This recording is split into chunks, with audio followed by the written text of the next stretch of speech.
Hi guys, it's me, ChazzaHD, and welcome to the Australian Grand Prix content here on the channel.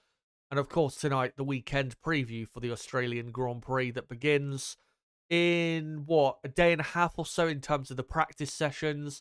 And of course, for us in Europe, early Saturday morning qualifying and then very early Sunday morning for the race. And yeah, looking forward to coming back to Melbourne. Obviously, a great Grand Prix venue.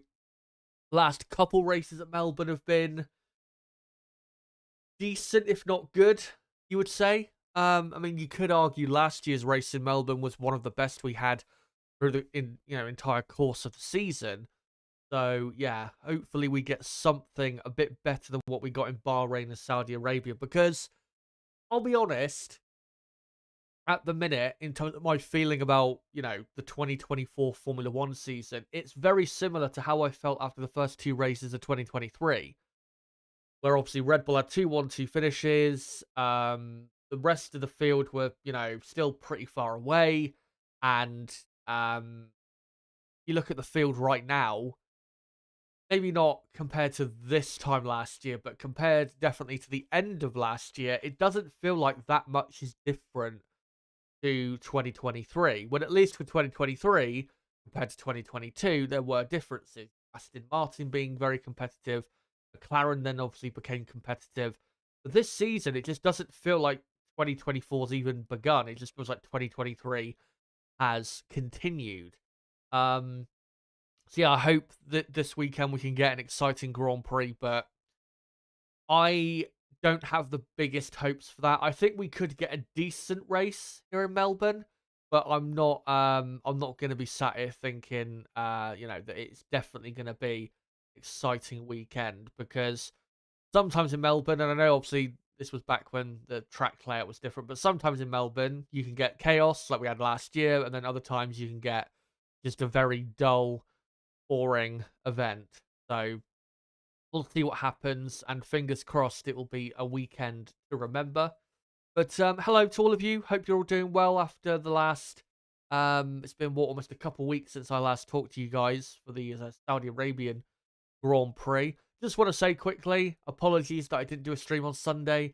As I explained in my community post, the reason I didn't do it was, one, because I wasn't feeling that great health wise, but also the topic I was going to get into, the Christian Horner stuff, I want to do or touch on that stuff more so in an actual researched video rather than a live stream, because there is just so much information. So yeah, apologies about that.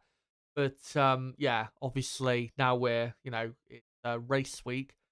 There'll be plenty of content coming up later this week in regards to this Australian Grand Prix. And what we're going to be doing tonight is what we've done the last couple Grand Prix for the weekend previews. Obviously, we'll be going through a couple of the stories that have come out between now and the last Grand Prix in Saudi Arabia. Be also getting into, obviously, my predictions for the weekend, how I think things will play out, how I think certain teams will perform, given, obviously, the track layout, the conditions, all of that. And then, obviously, we'll get into other things, I'm sure, as well during the stream. But make sure to let me know your thoughts going into the Australian Grand Prix weekend. Be very curious to hear them. And as well, there is a poll running at the top of the live chat.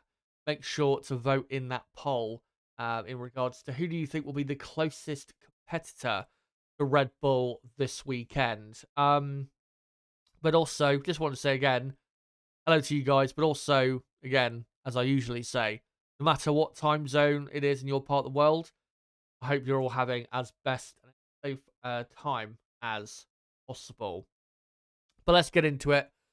And we'll start, before we go into anything, by looking at what the championship standings are after the first two races of the season.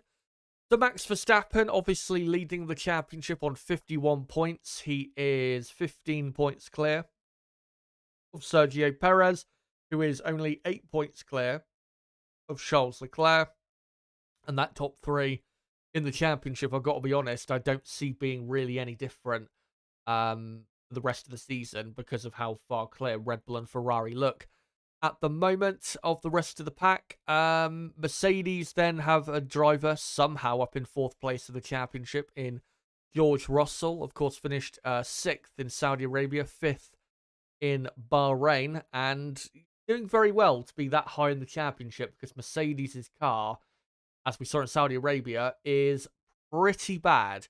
Oscar Piastri, 5th in the championship. I think that is the highest he's ever been in the drivers' standings. I know it's only been 2 races, but still, very good to see him so high up ahead of course, his home Grand Prix.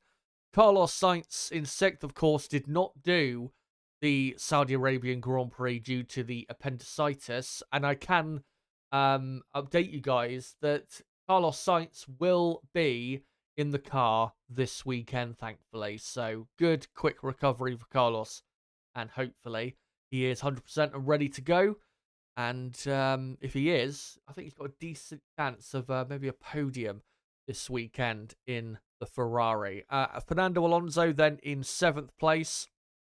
Alonso, in terms of his own driving, I think it's had a good start to the year, but the Aston Martin car, of course, not starting the year as hot as it did a year ago. Lando Norris in 8th. Surprisingly low down so far after a couple of races, but he is still, very close to the drivers ahead in terms of points. So, I mean, good finish this weekend, like a 3rd or a 4th, could easily put him up to, say, 4th in the championship. Lewis Hamilton, 9th in the driver's standings after the first 2 races. That has got to be the worst start to a season Hamilton has had in the championship since, 2009, probably? I can't think of another season where he started this bad. 2023, he had, I think he had like 20 points after the first 2 races last year. In 2022, he had, I think, 12 points. So that wasn't a great start after those first couple races. So yeah, this is got to be one of, if not the worst start to the season that Lewis Hamilton has had. And of course, the car is poor. It's not a good car. And that is definitely not helping his cause. But he has been surprisingly off of it since the start of the season. And this weekend is a big weekend for him because he needs to get at least back on terms with his teammate and really needs to be ahead of his teammate around a track that, of course, we've seen so much greatness from Hamilton before. And in the top 10 of the championship, Oliver Bearman. And we'll see how long Bearman can remain in the top 10 of the championship. I honestly think he could remain in the top 10 probably for another 2 or 3 races because obviously Lance Stroll on the Aston Martin, only on, I think, 1 point. I don't think he'll be scoring a ton of points in the next few races. And obviously the midfield struggling to get into the top 10 at all. So, like I said, Bearman might remain in the top 10 of the championship for a few weeks. But let's now go on to the Constructors' Championship. And Red Bull in the lead by 38 points, I think it is, from Ferrari in second, who already are over 20 points clear of 3rd place. And 3rd place is McLaren, who are just 2 points clear of Mercedes. And looking at this season, I would say that is, in terms of the Constructors' Championship, I'd say the main fight we're going to see is McLaren versus Mercedes. Already I can see that after 2 races because, both teams have, strong driver lineups and their cars, for the moment, are very similar to each other in terms of overall performance. So, yeah, that's going to be an interesting fight, I think, through 2024. And at the moment, McLaren have the upper hand, and I think looking at the car McLaren have got compared to what Mercedes have got, I honestly favour McLaren at this point to be in the top 3 of the championship this season because I think McLaren, they've got a fundamentally good car and they just need some upgrades to fully unleash what they've got. When with Mercedes, I think they've got fundamentally a car that is quite flawed in terms of its downforce. So, yeah, McLaren looking good in 2024, which is great to see. Aston Martin in 5th, not too far behind McLaren and Mercedes, but of course they've only got really one driver in their car that they can rely on. Haas in 6th. How long will they remain there? We'll have to see. Williams are in 7th. Sauber in 8th. Racing Bulls are in 9th. They've not had a good start to the season. Been quite disappointed, to be honest, with Racing Bulls in terms of their race performances. I know Tsunoda, of course, qualified in the top 10 in Saudi Arabia, but yeah, in the races this year, they've just not quite been at it. And it's been, yeah, quite the surprise, I must say. And they've definitely got a lot of work to do to, I think, unleash what is, I think, a decent car, that Racing Bulls car. But again, they just haven't quite maximized what they've got yet. But those are the championship standings. And of course, they will continue to evolve over the next few races. By the way, hello to all of you in chat. Can see you in the chat. Good to see you. But let's get into a couple big stories that have happened since the last Grand Prix in Saudi Arabia. So let me just get this first tweet queued up. And then we'll go to an article as well. And it is to do with the Christian Horner controversy. And here it is. And this is from March the 16th, which was, I think, last Saturday, I think. A first complaint was made to the FIA on the 2nd of February. This is in regards to the female that is complaining about Christian Horner's behaviour. So she made a first complaint to the FIA on the 2nd of February and made direct reference to Horner's behaviour and asked the FIA to look into it. And then, and you guys may remember this, on the 1st of March, which was the qualifying day, I think, for the Bahrain Grand Prix, and that would have been, what, about 3 weeks ago, Mohammed Ben Sulayem, the FIA president, said that the FIA currently had no plans to conduct its own investigation because it had not received a formal complaint itself, which turns out obviously complete bullshit. The FIA have since confirmed that they did receive complaints. And then, as you can see there, a second complaint on the 6th of March referenced the first and warned that the whistleblower would next inform the media. And then if I just go to this article and get into some of the information here. So, and this is from Andrew Benson, who's done some great reporting on this story. The woman in the Christian Horner controversy has lodged an official complaint about his behaviour with the FIA. BBC Sports learned the complainant, who accused Red Bull's team principal inappropriate behaviour, has registered a grievance with the FIA's ethics committee. Horner denies the accusations. The woman's actions follow 2 previous whistleblower complaints registered with the FIA in the past weeks. BBC Sport has learned that one was made to the FIA Ethics and Compliance Hotline on the 2nd of February and made direct reference to Horner's behaviour towards a female employee. Asked the FIA to look into it and expressed fear that Red Bull could try to cover it up. And then here is a statement by the FIA confirming that they received the complaint, saying the quote, inquiries and complaints are received and managed by the compliance officer and the ethics committee where appropriate. Both bodies operate autonomously, guaranteeing strict confidentiality throughout the process. As a consequence, and in general, we are unable to confirm the receipt of any specific complaint, and it is unlikely that we will be able to provide further comments on the complaints that we may receive from any parties. So, yeah, just confirmation that, you know, they did receive them, which obviously is contradictory of what the FIA president, Mohammed Ben Sulayem, said.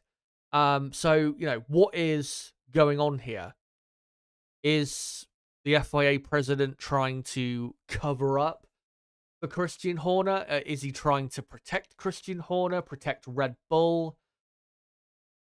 Who knows? I don't yet see why the FIA president would lie about what he did, unless he didn't know, which I don't know. I just struggle to believe that he wouldn't know about that, or at least someone at the FIA would not have at least,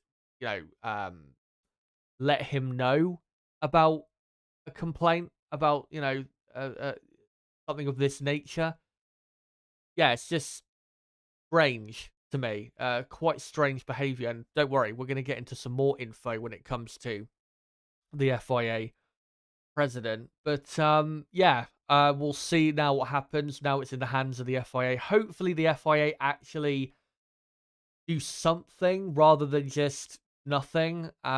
Because this is something that is not going to go away, even if they do nothing about it.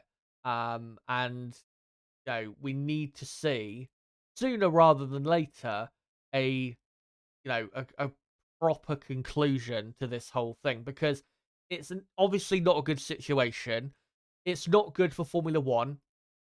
It's not good for Red Bull. And it's also distracting and taking a lot away from what, in terms of our concentration as to what's going on, on the track.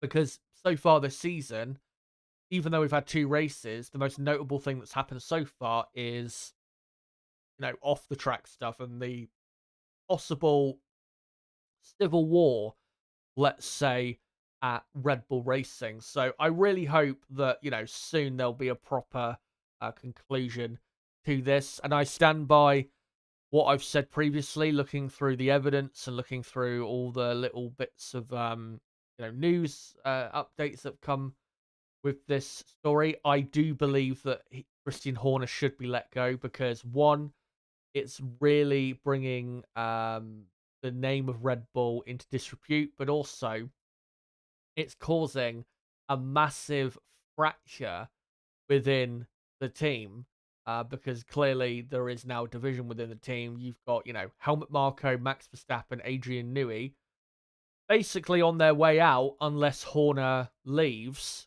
And obviously, you've got the 51% majority owners of Red Bull who are from, I think, Thailand, who are backing Horner. And then you've got the 49% of the team that, or not the team, but 49% of Red Bull that desperately wants Horner to go. So, yeah, it is a very messy situation. But also because of really the evidence we've seen, those, the leaks of those text messages, screenshots, all of that stuff, which by now I think everyone will accept that all of those leaks are, maybe not all of them, but almost all of them are real, because Red Bull have not even tried to get them removed from, online spaces, and they've not even tried to deny, really, that those leaks that we all, that at least most of us saw online, are true. And from what I saw of the text messages, screenshots, I think Horner has to go. I think his behavior was very inappropriate. I'm not gonna say that he deserves, prison or anything awful like that, because I don't think the situation is quite that bad. But again, his behavior very inappropriate, and in the workplace, what he did was just a massive no-no. So yeah, that's the decision in my view that has to be made. And Red Bull, they've got to make sure they get this decision right, because if they stick with Horner and allow Helmut Marko, Max Verstappen, Adrian Newey all to go, Red Bull will no longer be a top Formula One team. They'll just be another Formula One team. Because without Adrian Newey, you don't have the best car on the grid. Without Max Verstappen, you don't have the best driver on the grid, and you're not going to find another driver that is as good as Max Verstappen, in my view. And then Helmut Marko, obviously, even though he's, in his 80s now, there's no one else out there who is as good at identifying talent as Helmut Marko.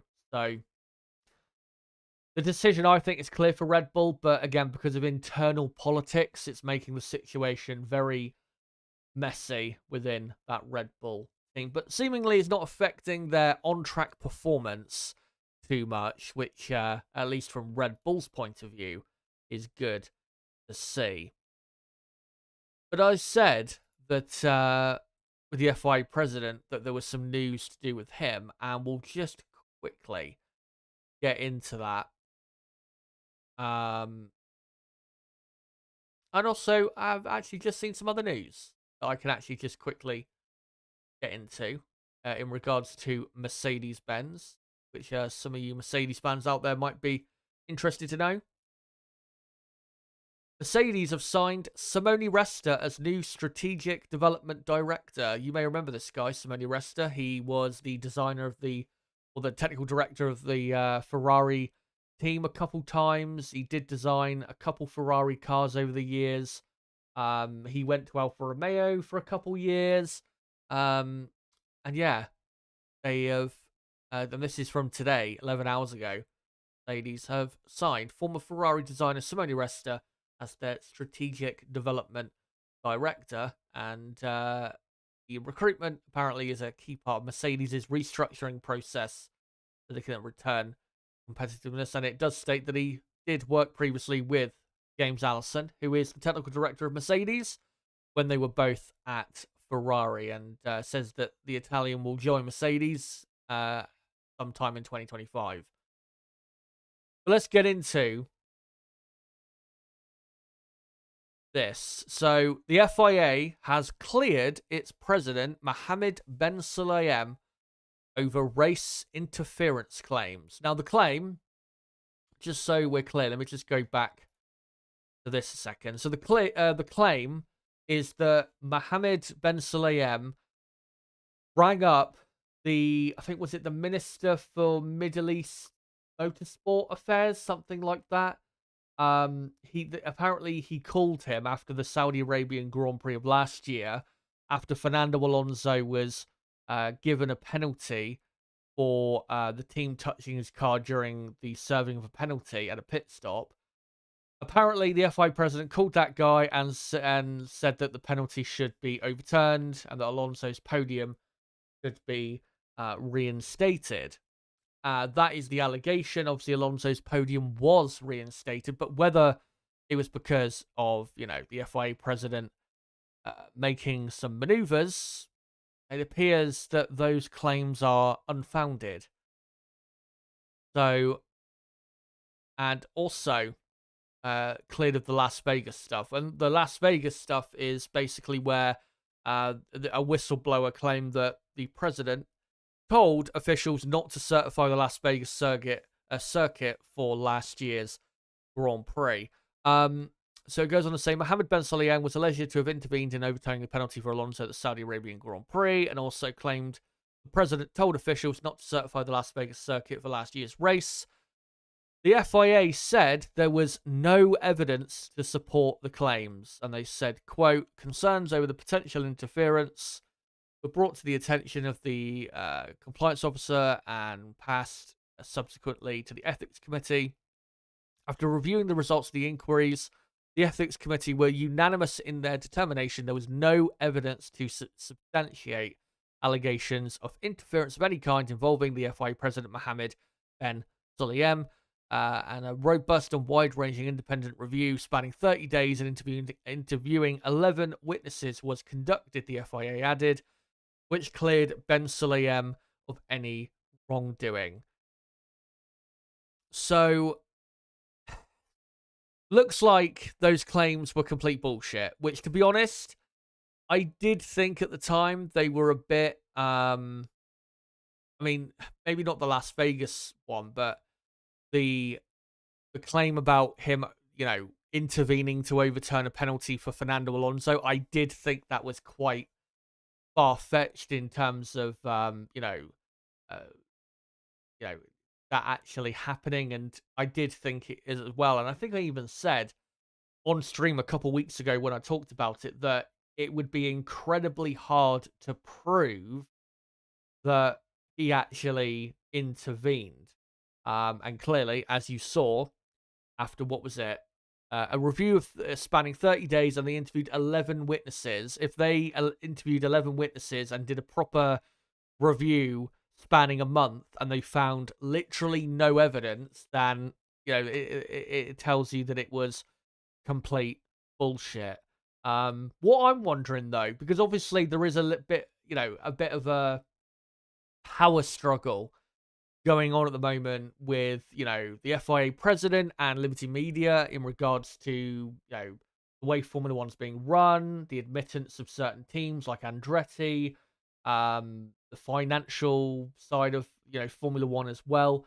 There has been this little, say, war on the side, but going on between, again, the FIA and Liberty Media and Formula One, really.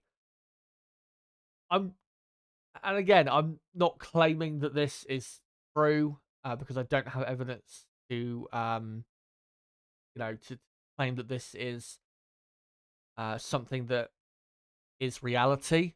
But I do wonder whether this whistleblower that reported this, whether they do have any connections to people at Liberty Media or even Formula One, because for there to be no evidence, it does kind of sound like a bit of almost like a hit piece against the FIA president, especially if there was no evidence able to be found of these, what was alleged. So yeah, I'm interested to see if there's any backlash from this and what the next little controversy is going to be between the FIA and Liberty Media, because it doesn't seem to that it's going to end between the two. But we'll see what happens in the future with all of that stuff. But let me now just quickly, before we move any further into this stream and get into this weekend more intently and get into how I think the teams will get on this weekend and get into my predictions. Of course, I will come to you guys in the chat soon. Don't worry about that. Keep your comments coming in as well. Keep smashing the like button. We're on 19 likes. Let's try and get up to 25 plus if we can. That'd be great. Yeah. Let me just quickly let you guys know what the next two live streams on the channel are. And it is the qualifying and race watch-along for the Australian Grand Prix. So, the qualifying watch-along will be going live Saturday morning at 3:30 a.m. UK time. And we'll be doing what we did for the last couple Grand Prix, an hour and a half build-up. Then qualifying will begin at 5 a.m. UK time. And then obviously we'll cover qualifying and do a bit of a reaction afterwards. And then on Sunday, a very early start for the race. The race itself starts at 4 a.m. UK time, which I think is one of the earliest starts for a race we've ever had, at least here in the UK. So I will be going live at 2 o'clock in the morning UK time for the race watch along, and then doing the typical, couple hours of build up. Nib, of course, will be on. He will not be attending the race, I don't believe, so he'll be on with us. And then, yeah, we'll be watching along, commentating on the race, and then doing a reaction, hopefully, afterwards, rather than, quickly coming off the stream because the race has been boring or anything like that. So, yeah, those are the next two pieces of content on the channel. So if you are new to the channel, make sure to subscribe and hit the notifications bell for that content coming your way. But I think now what we'll do is get into the teams and how I think they'll conduct themselves this weekend. The Red Bull Racing should have the best car. Their car is very well suited to a track like this. Plenty of high-speed corners, also plenty of long stretches of straights and flat-out sections. I don't think there's really a team that can hurt them this weekend. Ferrari may get a bit close in qualifying, but I think because of how good the Red Bull car is in especially the high-speed corners, because of how they'll perform in the first and third sector, I just think Red Bull are going to be too strong for the Ferrari team. Again, Ferrari, they're not going to be a million miles away, but they just won't be quite close enough, I don't think, to actually get the job done and to actually, be on par with Red Bull. So Max Verstappen, clear favourite for the weekend. He's actually going Max Verstappen for his 10th win in a row. Of course, you remember last year, he broke Sebastian Vettel's consecutive win record. He's about to break Vettel's 9 wins in a row again. Obviously, Max now has the record, I think, of 10 wins in a row.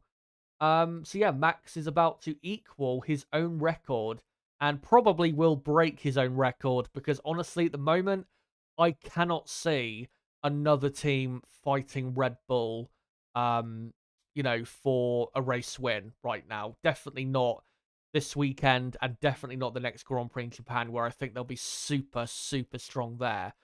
So yeah, Red Bull still the team to beat, and Max Verstappen I think is going to be almost impossible to compete with this weekend.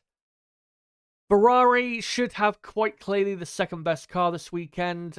This track does suit them in certain areas. It is quite a high-speed circuit, and obviously, like the middle sector is basically flat out in its entirety. So that will really help Ferrari's performance this weekend. Should have both cars easily in qualifying in the top 4. Maybe even in the top 3 if Sergio Perez is not quite at it. Of course, Perez in the second Red Bull did not have a great race last year, and that might carry over, you don't know, to this weekend. We'll have to see. So, yeah, Ferrari, I think, have got easily the best chance of a podium out of, them, McLaren, Mercedes, and Aston Martin. And I think will be quite comfortably second best team of the race as well, because as we saw in Saudi Arabia, and even Bahrain to an extent, Ferrari do have, even in race conditions, the second best car on the grid, and have improved a lot when it comes to their pace over a race distance. So, yeah, Ferrari, I think, will be pretty comfortable second best team. I think they've just got too much speed in the high-speed sections of the track, especially, again, Sector 2, for the Mercedes-powered teams of Mercedes or McLaren and Aston Martin to really be properly competitive with them. Yeah, Ferrari, I think, will be just fine this weekend. Mercedes-Benz, what a shit show they are. Obviously, the last Grand Prix was awful. They only qualified on the 4th row of the grid. Both cars finished outside of the top 5 in the race. They've been overtaken in the championship by McLaren. And after the Grand Prix, Toto Wolff came out and said that once again, their simulator is not working and that the correlation between their simulator data and what is happening at the track, once again, is not lining up and is not accurate. So this team are being plagued by the same issues as before. And I think what we have discovered by now is that the issue for Mercedes, with this car and the Zero Pod car they had, it's not the designs. It's the correlation issues. Because whatever they're seeing back in the simulators. I was getting stuck there between whether I was going to say simulators or simulations. Yeah, they're getting, their whatever data they're getting on their simulators or, in the wind tunnel, they're not seeing it being borne out on the circuit, and that's completely confusing them and skewing what their, their real, the results of their car design is. So that's the main issue now for Mercedes, and I think all along, like I said, I think that has been the main issue because, I mean, look at the Red Bull car. The Red Bull car it's not the same as the Zero Pod design we saw, but it's not a million miles away. And Red Bull have the best car by far on the grid. So, and Red Bull don't have any issues when it comes to correlation from, the factory and the wind tunnel simulators, to the track itself. So that is well, something that Mercedes need to spend a lot of money on. Let's put it that way, to try and fix that issue, and maybe just completely replace whatever systems they've got and update them to get this problem fixed. Because for a team like Mercedes, it's not good enough to have issues like this.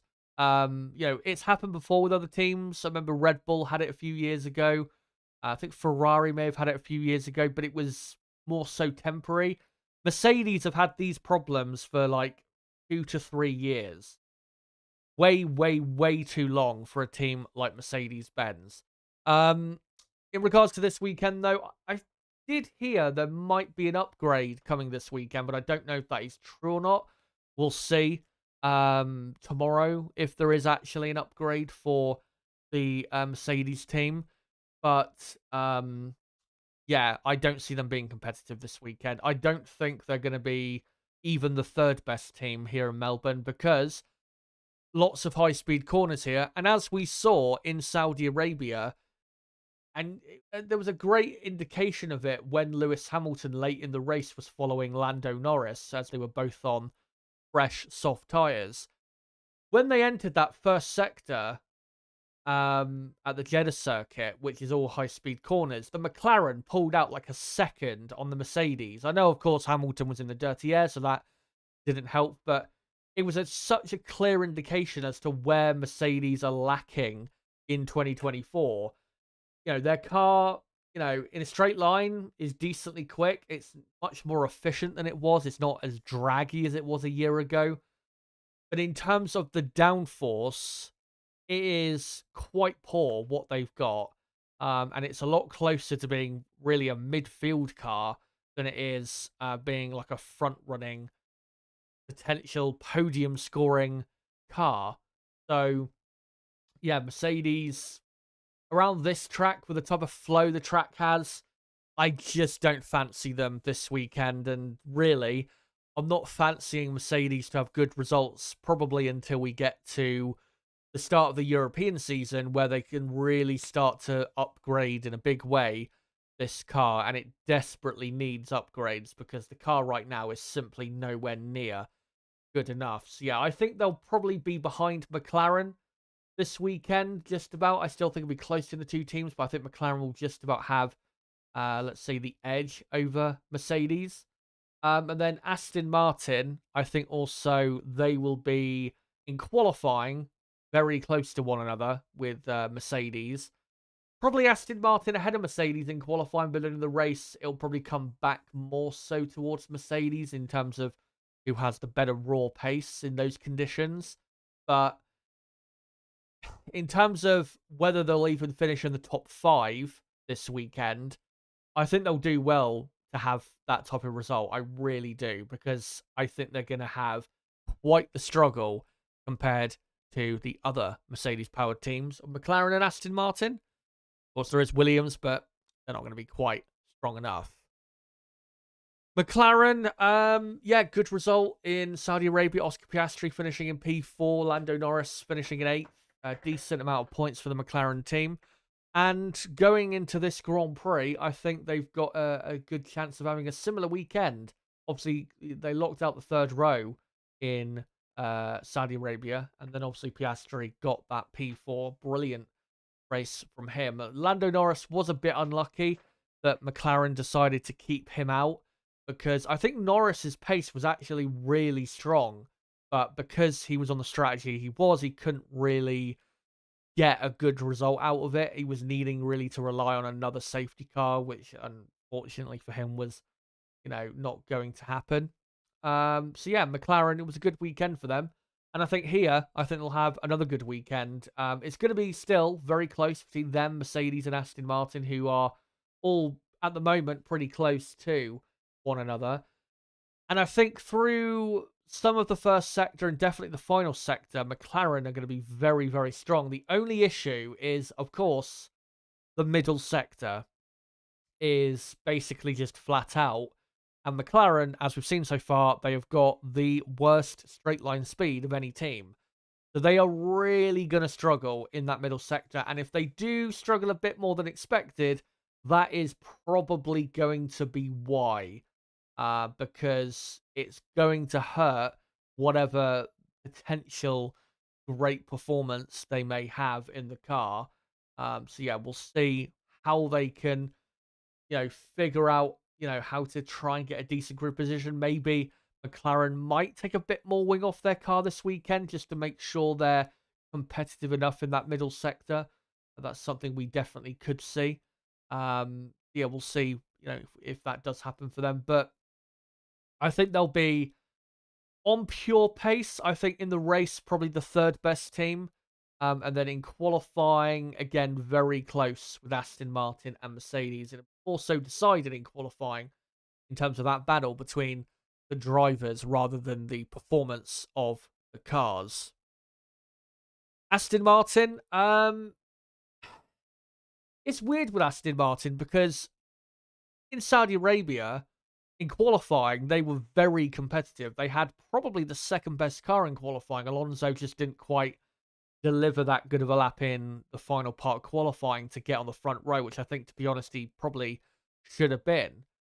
But so far this season, and we saw it in Saudi Arabia once again, their race pace is really like quite a drop off from what we see in qualifying, which of course last year was not the case. Normally in qualifying, they would be not that strong, but not too bad. But then in the race, they would improve quite a bit on whatever their qualifying efforts were. But for some reason this year, I don't know why, they're just not competitive in race conditions. Nowhere near as competitive in race conditions as they are in what do you call it? As they are in qualifying conditions. And it's a shame because if they were, say a bit stronger in the race than they were in qualifying this year, then in Bahrain, Alonso could have been fighting in the top 5, and in Saudi Arabia, Alonso could have been fighting for the podium. And Aston Martin may be right there with McLaren and Mercedes in the championship. So if they could figure out whatever the issue is and try and work on it and get rid of whatever the issue is to make their car at least as quick as it is in the race as it is in qualifying, then Aston Martin, I think, for this season going forward, should be okay. Not great, but, okay enough. But for Fernando Alonso, of course, he's always been super competitive here. And I think he will be again. I think he'll be right in the mix for, say, a third row position, something like that. And thankfully, because even though with 4 DRS zones at this track, it is, still not that easy to overtake at this track because of how narrow the track can be with these very wide, big cars. If they do qualify high with Alonso, then that might just help them in, what do you call it? It might just help them in the race to, not lose too many positions compared to what we've seen so far this season, where in Bahrain they lost like 3 positions. Saudi Arabia they lost, was it 2 positions? So yeah, we'll see if that does help them in this Australian Grand Prix. But I think, as I said, them, McLaren and Mercedes are going to be very close to each other on pace this weekend. Racing Bulls, as I said earlier, I think they've got a decent car. They just haven't unlocked it or unleashed what is there yet. And yeah, I just think we're gonna need to see a couple like proper big upgrades from this team to really see what they've got in 2024. Of course, they had a decent qualifying in Saudi Arabia, but the race was, not so great for them, where their performance was once again lacking, just like it was in Bahrain. This weekend, I don't really see them getting in the top 10. I don't think they'll be that far away from the top 10 in qualifying, maybe a position or two away from the top 10, but in the race, I just don't see how they can be in the top 10 because at the moment, they, like Aston Martin, there is a clear drop-off from their qualifying performance to their race performance for some reason. I don't know why, when obviously last year it was the complete opposite. Maybe that's something they can also work on and fix before it becomes a proper issue in 2024. But yeah, this weekend, I'm not really expecting anything major from them. I think the couple races after this at Suzuka and Shanghai, I think are probably going to favour their car more than this track, because this track is still a bit too high speed for them, and we know that their car is not exactly a bullet in a straight line. So, yeah, don't be expecting too much from the Racing Bulls. Alpine, yeah, they're going to be pretty shit. Williams, not expecting a ton of great things from them this weekend. Alex Albon, obviously qualified 7th here last year. Was running, I think, in 5th place until he had that accident a few laps into the race. Such a shame he had that accident, because you never know. He could have got a podium that day, given all the craziness that happened. Yeah, this weekend, can he get into the top 10? I mean, he could, but I just don't think the Williams car is competitive enough for that this weekend. And I will say with the Williams car, the car they've got at the moment, it's a bit weird, let's say, because it's still, quick down the straights, which is great. But through the corners, it's just, it's good. It's not terrible, but it's not good enough to put them in a proper, top 10 contending position. So it's really hard to say at the moment, where really Williams truly are with their car. I just don't think their car, has what's the best way to describe it? I don't think they have got the best out of the car yet. Of course, early in the season, not everyone has, but I think they are quite a bit further away from getting the best out of what they've got than other teams are. And I think there's definitely a big upgrade or two that needs to come for Williams to get back to a position where they're able to fight in the top 10. So yeah, Williams, I think, Alex Albon probably gets through to Q2 and, qualifies 12th, 13th, I think, something like that. But I just don't see Williams at the moment as a top 10 contender. They just don't feel like that at all. Haas and Racing Bulls, to me, are a lot more of top 10 contenders than Williams are. Also, having Logan Sargent in their car doesn't help. But, yeah, I just don't have a great feeling with Williams at the moment. And really, not a great feeling with Sauber. Their race pace is not too bad at the minute, but in qualifying, they are a horror show. They're even worse than last year. Yeah, they've just got a pretty mediocre car. And I don't really see this weekend anything good happening. I mean, Valtteri Bottas has had decent performance here in the past, but whether he'll actually show it, I'll have to see. Zhou Guanyu, I think, scored points here last year, but only 10 cars finished, so not really that big of an achievement. Yeah. Sauber, not quite sure why they're so poor, because coming out of testing, a lot of people were, pretty confident that they had a decent car. But then they've turned up for the season, and it's turned out that their car is not really... Well, it's not better than last year's car, but it's not really worse. It's just the same car. That's what it feels like, just the same car with a different paint job. The Haas car, though, obviously quite a bit different, much better in race conditions. Of course, Hülkenberg was a bit lucky in Saudi Arabia that his teammate did what he did, holding up the pack for so long and creating that massive gap, which benefited him so much. Hülkenberg take his first point of the year, and Haas, their first point, which puts them up to 6th in the championship. And for this weekend, I think they'll be decently competitive. I think Hülkenberg definitely is a strong contender for the top 10.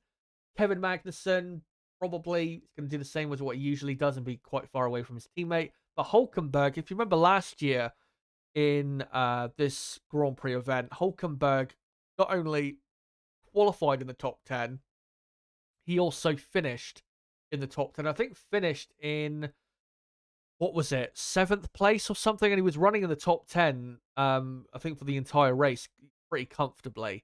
So if that was able to happen last year, then maybe this year they can, do that even more so comfortably than what they had a year ago, where they were racing actually the McLarens a year ago. Year, obviously, has in the last year, a lot has changed for the McLaren team. But yeah, Haas, I think will be decently competitive and definitely be contenders for the top 10.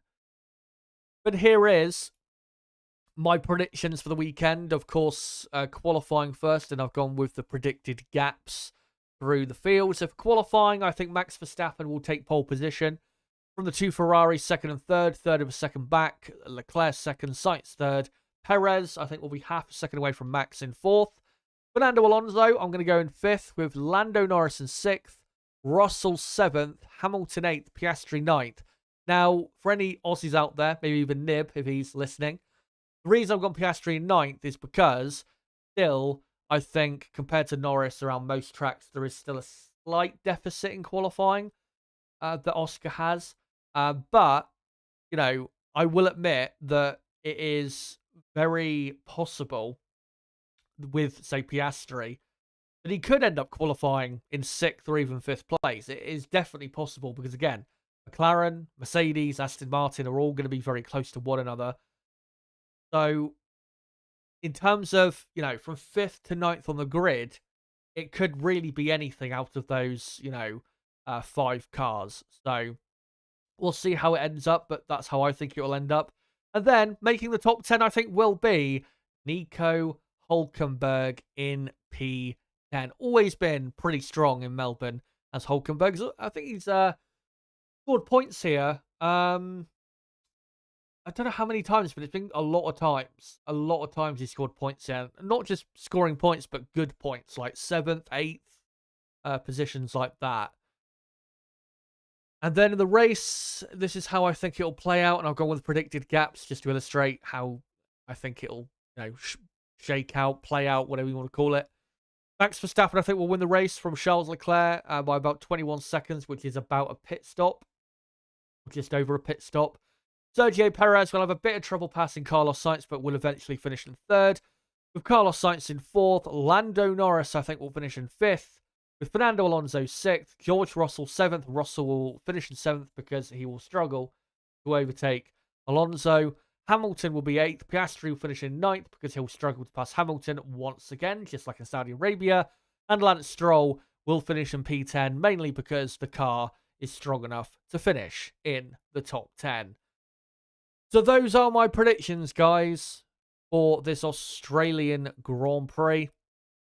And let's see what you guys have to say in the chat. And what I'm going to do is going to go through some of the best comments in the chat, see what you guys have to say, and then not too far away, we'll come to the end here because I've gone through pretty much everything I wanted to go through. And hello to all of you. Hope you're all doing well. Darth Lord Raven says, hey Chazza, should Red Bull keep Checo if he continues to be P2? If he keeps up his current level of performance, then why replace him? I know people still out there, there's still people in the media that are, so sure that Ricciardo is going to replace Perez. Given that Ricciardo can't even beat Tsunoda at the moment, I'm not sure that's necessarily, a great idea. Given Ricciardo's current performance level. But to be fair, it's only been 2 races, and with with Daniel Ricciardo, the first 2 tracks on the calendar are not exactly the best tracks for Ricciardo. They're not tracks that Ricciardo has famously been very strong around. So we'll see how he is, in Melbourne this weekend. Of course, he will be super pumped up, and he has had some good results here in the past and been, very strong. So, yeah, we'll see with Ricciardo how he improves. But at the moment, based on Ricciardo's performance and Perez's performance, I think you've got to keep Sergio Perez. Yanni says, by the way, if Horner killed the Porter for his own personal gain, that is super shitty. I don't know if that's true, but one report that came out, and again, I don't know if this is true, but what do you call it? apparently Christian Horner does not believe that Red Bull's success is as much to do with Adrian Newey as it is, and apparently wanted to put Adrian permanently on, like, hypercar projects and, like, side projects and stuff like that, and take him away from the Formula One team, which is quite remarkable to think if that is true. Todd says they're all going to leave at some point anyway. That's true, but if Marco, Verstappen, and Newey all leave in the same year, that will be a disaster for the team, because that team, I'm telling you now, is they are not ready for that sort of seismic shift within the team. And, of course, when you have really successful members of a racing team, eventually they all have to move on at some point. But the best way to do it is, a slow transition rather than, like, abruptly within, like, the span of a year or two of them all leaving. I mean, if you look at Ferrari and their dominance and the great team they had, the reason it came to an end is because you had Michael Schumacher, Rory Byrne, Ross Broughton, and Jean Todt within a couple years of each other, basically all stepping down / leaving. And then by the time they all were all gone, Ferrari were unrecognizable. They didn't have anything of what they had previously that made them dominant. And if the same thing happened at Red Bull, then the same thing, in terms of results, would happen for Red Bull. Tandem says, I say let them leave. This should not be about the court of public opinion. Red Bull should a proper investigation follow what that investigation finds. If people want to walk out after, let them do so. Well, the thing is, Red Bull, there has been an investigation that Red Bull commissioned, an independent investigation. The thing is, though, and the issue for, like, us in terms of understanding the story, and again, this is, something that I wish that Red Bull would actually try to clarify for us, be transparent about, is, what the actual complaint was about. Because we still don't properly know what the complaint actually pertained to. So, and then obviously, Horner was found, absolutely, I wouldn't say innocent was the right word, but there was no wrongdoing found, let's say, from that independent investigation. And yeah, if people want to leave after, then they can. But the thing is, as I said earlier, is it worth destroying your team for one man? It's not. It is not. Adrian Newey, Max Verstappen, and Helmut Marko are more critical to why Red Bull are in the position they are in today than Christian Horner is. Horner's a great team principal, don't get me wrong. But without Helmut Marko identifying the talent, like Max Verstappen, like Sebastian Vettel, drivers like that, and without Adrian Newey designing the cars, would Red Bull have ever won a championship? Probably not. So, are they really going to destroy their team over one person? And again, as far as I'm concerned, from the leaks, screenshots, whatever the fuck you want to call them, I've seen that Red Bull has not even tried to refute, and I think at this point it's generally accepted that those leaks are real. Because, why would you try to possibly suspend people for leaking stuff that is fake if it turns out to be fake? It wouldn't make any sense if that was the case. From what I've seen, I think he should be let go. I don't think he should hold that role anymore. I think he is, as I said earlier, inappropriate behavior, and in terms of, stuff that is allowed within the workplace, I think what he did was absolutely not on. So, yeah, I think he should leave. Dartford Raven says, yeah, I'm already broken. Worked whole night to fix PC problems. My image was corrupted, lol. Yeah, PC problems are an absolute bummer. Paulie says, I have not seen the text, but if you're looking at text messages, etc., you really need to see the full chain of messages. Otherwise, the information could be misrepresented. I understand what you mean. And I think in certain situations, I think you are right. But the leaks, let me just hold on. Because I've actually got them, I think, bookmarked on Twitter. I'm not going to show them because I don't want a fucking court case. But I think there is, what was it? How many files was there? I think it was like 80 or 90 files.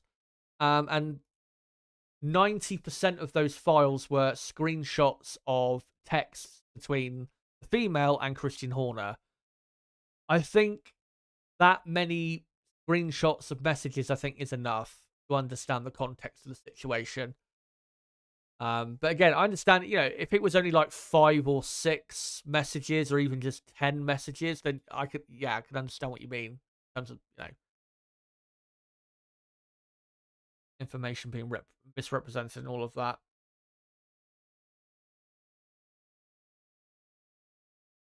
Paulie says, you can tell Mercedes are not doing well as they refer to a wind tunnel. Interesting. Zach Brown has not referred to wind tunnel or driving sim. Maybe there is a lot more to come from the McLaren. Definitely a lot more to come from the McLaren. I think they're definitely going to step it up as we enter the European season, which should be fun. McLaren F1 races. I hate to knock Mercedes because I'm a fan, thanks to Lewis, but wow, they have not only fallen from the F1 tree, but they've hit every branch on the way down, hitting the ground like a H-bomb lol. Yeah, it's been quite the fall for them. I mean, obviously, every great team, their dominance comes to an end. But with Mercedes, in terms of the fall of their team, it's been a lot more dramatic or abrupt or drastic. I don't know how you want to phrase it. Than say like what Ferrari had in the late 2000s, early 2010s, or even what Red Bull had to a degree. Because the issues with Mercedes is, all to do with them, really. If you look at Red Bull, when obviously they were dominating the V8 era, then they stopped dominating. The reason they stopped dominating mostly was because the power unit they had, the Renault power unit, was unreliable, poor drivability, and a massive lack of power, which obviously there was nothing they could do about that. When with Mercedes, even though their power unit at the moment is not great, the issues they've got are their own creation, let's say. So, they can't be like, oh, well, we've got a power unit that isn't performing and it's not ours, and etc. etc. McLaren from races. Rumor has it Saudi is sniffing around Aston Martin. Yeah, there was a rumor a couple days ago that Aramco, which is one of the, I think, biggest companies in the world, is it? I can't remember exactly the top 10 list. I think they are one of the biggest companies in the world in terms of their, I think, worth.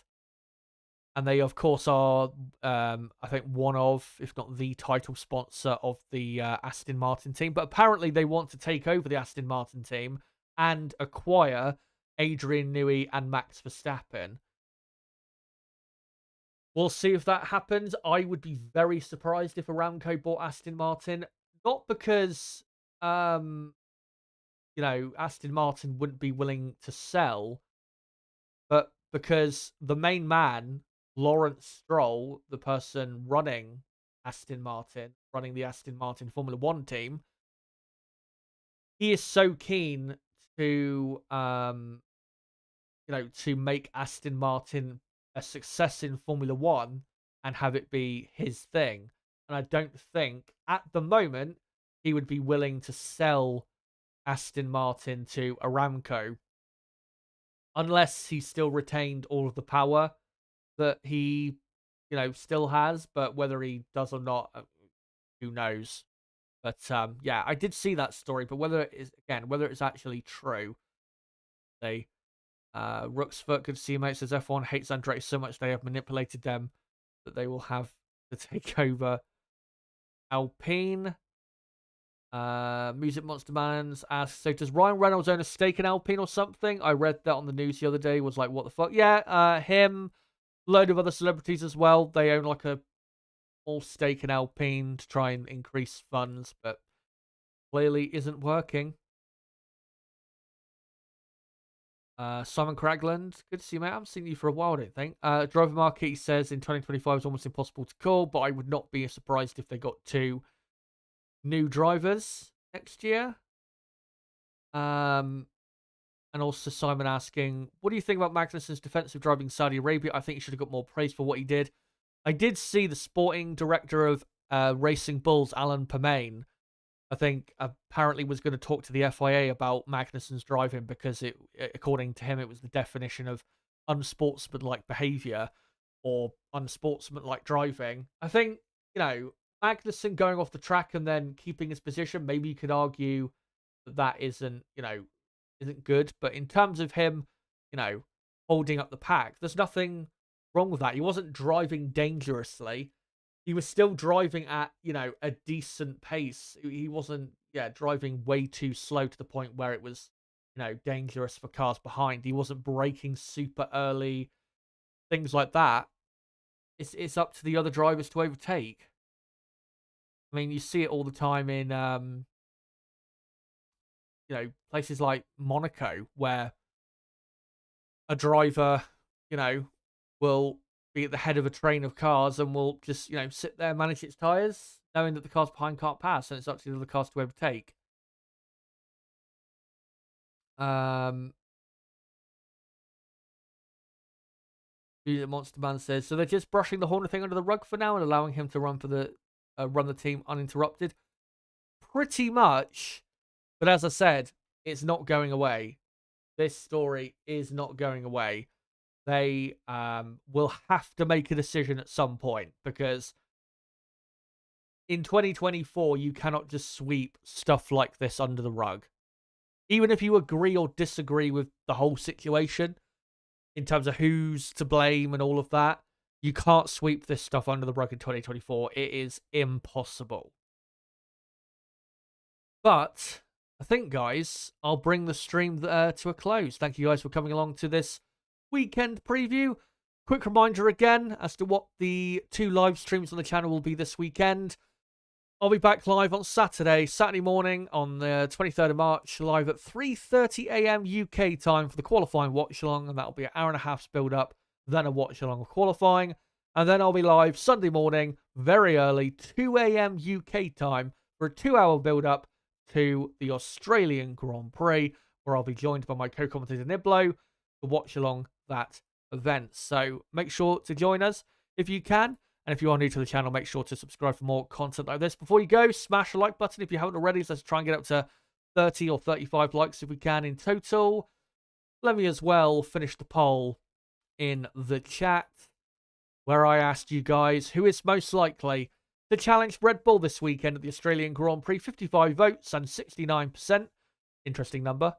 69% of the vote has gone to Ferrari, and I agree with you guys. Mercedes have got 14% of the vote in second, McLaren 12% of the vote in third, and Aston Martin 3% of the vote in fourth. But yeah, make sure to subscribe if you're new, smash the like button if you haven't already before I go, and as well, make sure to join my Discord server if you want a great place for like notifications for when I go live, upload videos, do channel updates, and you want to know what's going on the channel. That's a great place to be. And also, make sure to check out my last recorded video on the channel that did really well, my Lance Stroll video, over 100,000 views, which I uploaded back in December. If you've not seen that yet, again, link in the description, and make sure to go and watch that. But guys, until my qualifying watch-along live at 3:30 a.m.